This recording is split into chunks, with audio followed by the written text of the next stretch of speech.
پہلے زمانے میں لڑائی کے لیے، حملہ کے لیے تلوار اور دفاع کے لیے ڈھال. تو جنگجو لوگوں کے ایک ہاتھ میں ڈھال ہوتی تھی اور ایک ہاتھ میں تلوار ہوتی تھی.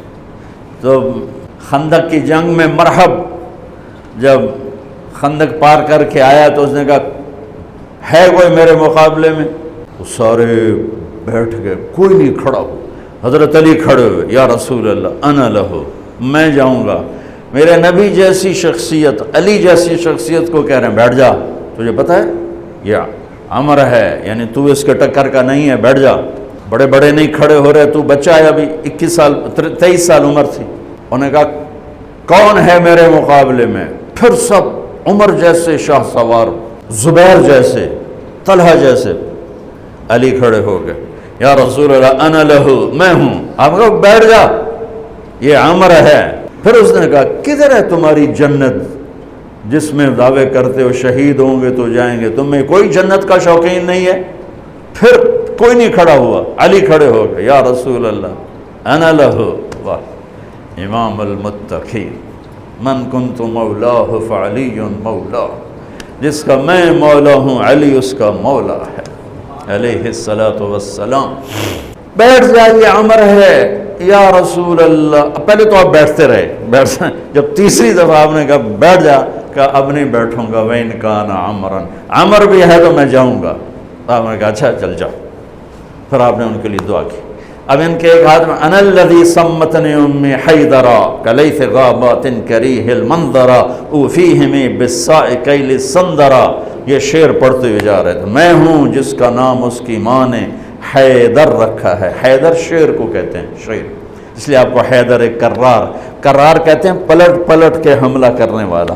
تو آپ کا لقب تھا وہ شعر جو پلٹ پلٹ کے حملہ کرے اور سامنے کسی کو نہ چھوڑے. تو جب آپ پہنچے تو آپ بچے سے، وہ 100 لڑائیاں لڑ چکا تھا، تو کہنے لگا کون ہو؟ کہا میں علی ہوں. چہرہ تو چھپایا ہوا تھا. کہنے لگا علی بن عبد المطلب، آپ کے دادے کا نام لیا. مطلب کے بیٹے، عبد المطلب کے بیٹے علی. آپ نے کہا نہیں، بن ابی طالب، میں ابو طالب کا بیٹا علی. کہہ رہے بھتیجے تو کہاں سے آ گیا، جا جا واپس، تجھے مارنا مجھے چنگا ہی نہیں لگتا. یعنی وہ ایسے یقین پر ہے کہ بھائی بچے نو تو میں مروڑ دینا ہے. تو دوسرا قرابت رشتہ نکل آیا. کہا نہیں نہیں نہیں نہیں، محمد سے کہو کوئی اور آئے. انہوں نے کہا میں ہی تینوں کافی ہاں. کہا میں تجھے مارنا نہیں چاہتا. علی نے کہا پر میں تو تجھے مارنا چاہتا ہوں. اس کو غصہ چڑھ گیا. اس نے آ کے جو ادھر کے وار کیا تو حضرت علی نے ڈھال پہ روکا. وہ میں بتا رہا ہوں کہ ڈھال کا تصور کیا ہے. اس پر یہ سارا واقعہ مجھے یاد ہے کہ دشمن کے وار کو ڈھال پہ روکا جاتا تھا. تو پھر اس میں جس کا داؤ پہلے لگ جاتا وہ پار ہو جاتا. تو اس نے 2-3 وار کیے، حضرت علی نے ڈھال پہ روکے. پھر اس نے جو ایک زور سے وار کیا تو اس نے ڈھال کو توڑ دیا اور کندھے پہ آ کے تلوار لگی اور کندھا زخمی ہو گیا. اب حیدر کرار بنا، پلٹ کے حملہ کرنے والا. زخمی شیر زیادہ غصے میں آتا ہے. حضرت علی نے جو پلٹ کے اس پہ وار کیا تو اس نے ڈھال آگے کی. تو علی کی تلوار نے ڈھال کو توڑا اور کندھے پر لگی، اس کی بھی کندھے پر لگ کے بس طاقت ختم ہو گئی. لیکن کرار کی تلوار ڈھال کو توڑا، کندھے کو توڑا اور پوری باڈی کو چیر کے 2 حصوں میں پھینک دیا. تو اس کی لاش پہ پاؤں رکھ کر کہا عبد الحجارۃ من صفاحت رأیہ وعبدت رب محمد بالصواب. یہ ہے پتھر کا پجاری اور میں ہوں رب محمد کا پجاری. علی تقتحم الفوارس هكذا عني وعنهم أخروا أصحابي عبد الحجارة من صفاحة رأيه وعبدت رب محمد بالصواب وعرفت عن أثوابه ولونني كنت المقتر بزني أثوابي لا تحسبن الله خاذل دينه ونبيه يا معشر الأحزاب. یہ اشعار فی البدی پڑھے جس میں سے میں نے ایک کا ترجمہ آپ کو کر کے دے دیا ہے. تو ڈھال کیا ہے؟ دشمن سے بچاؤ. تو کوئی ڈھال ہونی چاہیے جو شیطان سے بھی بچاؤ ہو. وہ تو کم بخت ہمارے دل میں اتر جاتا ہے. تو میرے نبی کی ایک حدیث، الصوم جنہ الصوم جنہ الصوم جنہ، میں دہرا رہا ہوں، روزہ ڈھال ہے، روزہ ڈھال ہے، نماز ڈھال ہے نہیں، زکوٰۃ ڈھال ہے نہیں، حج ڈھال ہے نہیں، جہاد ڈھال ہے نہیں، تبلیغ ڈھال ہے نہیں، تلاوت ہے نہیں، تہجد نہیں، تسبیح نہیں، قربانی نہیں، خیرات نہیں، کیا؟ روزہ شیطانی لشکر کے خلاف ڈھال ہے۔ اس لیے میرے نبی رمضان کے آنے کو پورا سیلیبریٹ کرتے تھے، اتنا نہ حج نہ نماز نہ روزہ نہ زکوٰۃ جتنا حج کو روزے کو میرے نبی استقبال کرتے تھے۔ آپ ممبر پر کھڑے ہوئے کہا وہ کون آ رہا ہے، یوں کہا۔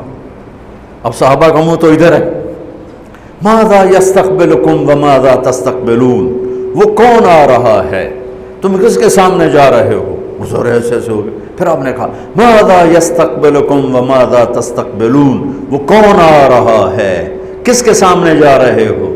وہ پھر صحابہ ایسے ہو گئے۔ پھر آپ نے کہا ماذا یستقبلکم وماذا تستقبلون، وہ کون آ رہا ہے، کس کے سامنے جا رہے ہو؟ حضرت عمر کھڑے ہو گئے، یا رسول اللہ اوحی نزل، کوئی وحی آ گئی؟ آپ نے کہا لا نہیں۔ عدو حضر، کیا کسی دشمن نے حملہ کر دیا؟ آپ نے کہا لا نہیں۔ کہا تو پھر کیا ہے؟ آپ نے کہا رمضان آ رہا ہے۔ سبحان اللہ، وہ کون آ رہا ہے؟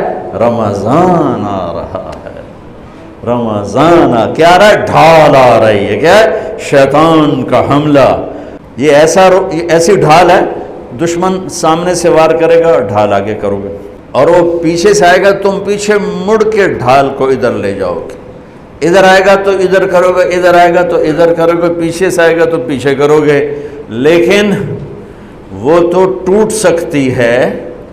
روزہ وہ ڈھال ہے، اگر صحیح کر گئے تو پورے دنیا کے شیطان نہیں توڑ سکتے۔ رمضان آ رہا ہے، رجب سے اہتمام شروع ہو جاتا تھا، 2 مہینے پہلے رجب کا چاند دیکھتے ہی میرے نبی فرماتے اللہم بارک لنا فی رجب و شعبان وبلغنا الی رمضان، یا اللہ ہمارے رجب اور شعبان میں برکت دے دے اور ہمیں رمضان نصیب فرما، رمضان ہمارے مقدر فرما۔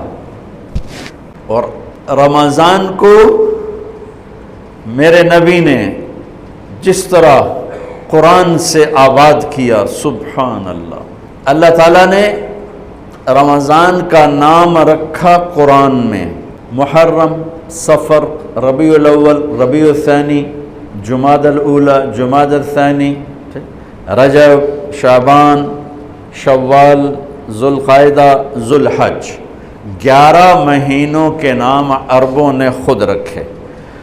12واں مہینہ رمضان اللہ نے قرآن میں اس کا نام رکھا اور پھر عربوں سے رکھوایا، چونکہ اللہ نے قرآن اس وقت پڑھا تھا جب زمین آسمان بھی نہیں تھے، تو اللہ نے قرآن کی تلاوت فرمائی اور اس میں شہر رمضان آیا تھا، شہر رمضان الذی انزل فیہ القرآن۔ اللہ نے اور کسی مہینے کا نام قرآن میں نہیں لیا۔ محرم، وہ حرم، وہ یہ محرم کا مہینہ نہیں، وہ اور معنی میں ہے، وہ اور معنی میں ہے۔ صحابہ میں صرف ایک صحابی کا نام لیا، زید، فلما قضا زید منہا وطرا زوجناکہا، جن کو اللہ کے نبی نے اپنا بیٹا بنایا تھا۔ اور 12 مہینوں میں ایک مہینہ رمضان، جب قرآن میرے نبی نے تلاوت فرمایا تھا تو اس میں بھی رمضان کا نام تھا،